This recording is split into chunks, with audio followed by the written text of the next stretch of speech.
Welcome to Cord Cutting Today for June 8th, 2023. This is the show where I break down some of the biggest stories happening in the world of cord cutting right now, including the average cable TV customer pays $1,764 a year just for TV. We'll break that down and a whole lot more. Disney's going to spend billions on new content for Disney Plus. And Dish Network's having a rough time with their stock. We'll talk about that and a whole lot more here in a minute. First though, hey, if you want to learn more about any of these stories, check out the show notes down below and in the first pinned comment. I'll put a link to each story there so you can read about them for yourself and come up with your own opinions. I'd love to hear from you.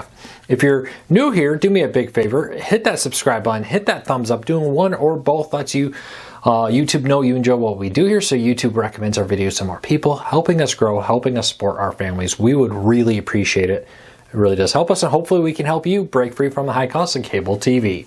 So with that said, let's dive into it today, starting off with the average cable TV subscriber now pays $1,764 a year just for TV.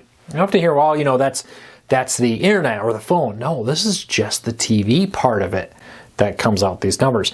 This comes from a report from, I'm going to spell this out, maybe there's some type of way to say this, but MNTN Research, MNTN Research, who put out all these numbers. They say on average, the average cable TV subscriber pays $147 a month just for TV now. Now that includes fees, taxes, or everything that comes with it.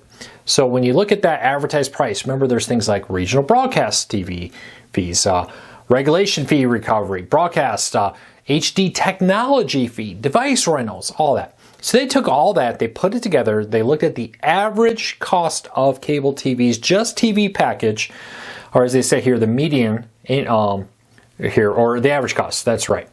So with that though, the median income in the United States is $56,940 in 2023. That means on average, Americans are paying 3% of their income just for television through cable TV. With that, you can understand why a lot of people are looking for ways to save money on TV. Well, 3% may not sound like a lot, but it really is when you're looking at all the other expenses: food, taxes, housing, gas, car payments, cell phone, and more. You know, one of the things I often hear, people are like, well, you know, back in the day, people had more money. Well, people have a lot more expenses nowadays.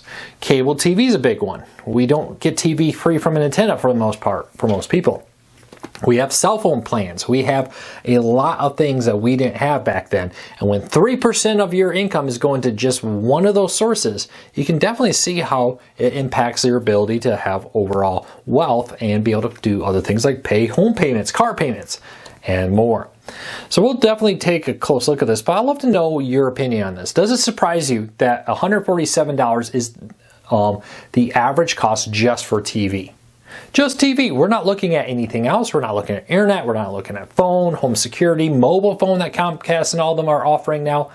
Just for TV, $147. That's my question of the day. Leave me a comment. Does it surprise you? How close was that to your cable TV bill with that, just for TV? All right, we talked last week about the fact that Disney was cutting the amount of content that they're going to be offering. They're going to remove some content on Disney Plus in an effort to cut costs at Disney Plus, and other services are doing that also. Well, now we're also learning that they're not just giving up on new content. Reportedly, Disney will spend $10.5 billion on new content for Disney Plus this year. Now, this comes from Aspire analyst report. Probably butchered that, I apologize. Reports that $10.5 billion will be spent on Disney Plus, which makes it one of the biggest investments in new content of all the live TV or on-demand streaming services on the market right now. Warner Brothers Discovery, for example, is only going to do $9.5 billion. Only $9.5 billion. $10.5 billion is going to go into new content. I'll be interested to see how that plays out. They have announced some changes since this report came out that they may cut back slightly on that. Even if they do cut that 1.2 or 1.5, whatever it was, billion out there, they will be either even with Warner Brothers Discovery or still slightly ahead of them. We'll see how that all plays out here. But Disney is spending big on new content. For all the talk of like, oh, Disney's going to get rid of older content, they're not going to maybe make as many new originals. They're still spending very big on new content here, and so is Warner Brothers Discovery, Paramount, Comcast, Netflix, and more, all spending big on new original content. We'll have to keep a close eye on it, but does it surprise you at all to see $10.5 billion of new content? With that said, though, I will throw a caveat here. It's very expensive to make new content. I think I read somewhere that some of the most expensive television shows right now are in the tens of millions of dollars per episode, or even hundreds of millions of dollars per episode right now. So you can see why the cost of this content, $10.5 billion, may sound like a lot, but it may not be as much as you think it is. All right, FilmRise, one of the largest free ad-supported streaming services, announced today that they'll be adding 133 live channels to their service this year. That'll bring the total number of free live channels on FilmRise to over 380. That makes them one of the largest free ad-supported streaming services. Their content's available through the FilmRise apps, but it's also on many other services like Sling TV's Free Stream, the Roku channel, and more. All has content from FilmRise. In total, from all this, FilmRise will now offer 380 plus channels, 84 channels in total with this deal. So if you haven't checked out FilmRise, I say this always, free streaming services are free. If you haven't tried it, try it. All of them, try them. And you may have some repetitive content across the different ones, but each one has content the others don't. It's well worth your time as a cord cutter to take a look at this. The content's better than ever. I highly recommend it. So check that out. Link in the show notes down below if you want to learn a quick list of some of those channels that are coming, what can you expect, and what devices is FilmRise available on. All right, Dish has had a hard 2023. They lost a lot of subscribers on Dish Network and on Sling TV. They suffered a security breach late February through March that took them down and prevented them from being able to add new customers, cost them millions of dollars to recover from that. And now Dish, and that's negatively affected their stock, and now Dish has been removed, or is being removed later this month, from the S&P 500. Not good news for Dish there. It helps be in a prestigious group like the S&P 500. Dish is not in a bad position. I think in the long run, Dish is actually making a lot of smart moves. They are, for example, focusing on wireless. They bought Boost Mobile. They're building their own 5G wireless network. Sling TV is a good move. Sling Free Stream is an excellent move, though I still think they should just call that Blockbuster. Dish owns Blockbuster, a Blockbuster branded with the logo and everything, free streaming service would probably do really well in this slightly nostalgic culture we have right now related to Blockbuster. Take Sling Free Stream, rebrand it to Blockbuster, and watch it do a lot better. Oh, personal opinion. That's what this show is about. That's what I love this show, is I can give you my personal opinion. But I think in the long term, they're doing well. Problem is, again, from here to there is some bumpy roads ahead of them. I think Dish should be fine. I think there's a lot of naysayers very upset about Dish. Actually, if the TV companies on the market, Dish has been one of the more forward-thinking ones. They were one of the first with a live TV streaming service. They've been very aggressive for all the things you like about them and all the things you don't like about them. They have been very aggressive in how they're handling cord cutting and now how they're expanding into the world of wireless phone. We'll see how it all plays out. But they definitely, I think some of the doom and gloom is overrated with it. We'll see how it all plays out. All right, deal of the day. We talked earlier this week about Fire TVs being a sale, while Roku's having some of the best pricing of 2023 on their Roku Stick 4K, I apologize, and the Roku Express 4K Plus. These are both very powerful, great, cheap options for 4K streaming. You may have a 4K TV, but if your streaming player is not 4K, you're not taking full advantage of that.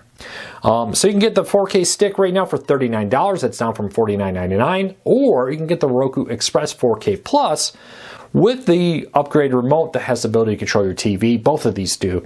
And the volume, the power, that kind of stuff for your TV for just $29.99. This is a really good deal for both of these. I highly recommend you check them out. The extra $10 for the stick is much more powerful than the Express, but you know, with the Express, honestly, I've used it, I've tested it, review in that post down below. I have a full video review. I don't think you'll be upset with either one. So check that out. Link in the show notes down below if you want to find these deals. Great chance to stock up for Father's Day coming up. Check it out. And lastly, the head of CNN is out. The CNN has had a rough year. He came in May of 2022. A lot of people are blaming him for all the ratings decline. Let's be honest, the ratings were down before he was appointed. Yes, they've continued to go down. Yes, it's been very hard. Warner Bros. Discovery's been making some big changes at CNN. But now, after a very disastrous profile, and I think it was Axio, that looked at him and basically blamed him for a lot of this stuff. It was a very not very good. Whoever thought to have those reporters follow him, it just wasn't a good idea. It does look like some of the PR team behind that has also been laid off. But Chris Licht, L-I-C-H-T, I apologize, I have a last name, Bauma, that's Dutch, that no one gets right, so I apologize if I got that wrong. But after poor ratings and unhappy staff, plus that bad profile online, he has been announced that he will be leaving in the next few days. A collection of different people will be taken over. It looks like directly the Chief Corporate Affairs Officer at Warner Bros. Discovery. Hello, I apologize. I was thinking, you know what? Amy, here we go. Amy Entiles, E-N-T-I-E-L-I-S, will be his replacement. She was the head executive of talent at CNN.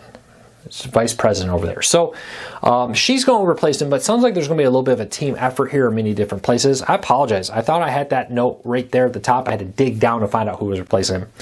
Again, though, he takes full responsibility. Does he bear a lot of responsibility for current ratings? Yes, when you're the head of the company, that's on you in the end. But I would point out that the CNN's not been doing well for a very long time before he got there, and it was, kind of going the wrong way. Now, he failed to turn around, failed to have, I think, any clear plan on how to turn around and more. So we'll see how it all plays out. But CNN, in a tailspin right now, far behind Fox News, far behind MSNBC. We'll see what happens to CNN going forward. Well, that's it for today. I hope you have a fantastic day. I will see you all tomorrow. Take care, be safe, have a good day, everybody.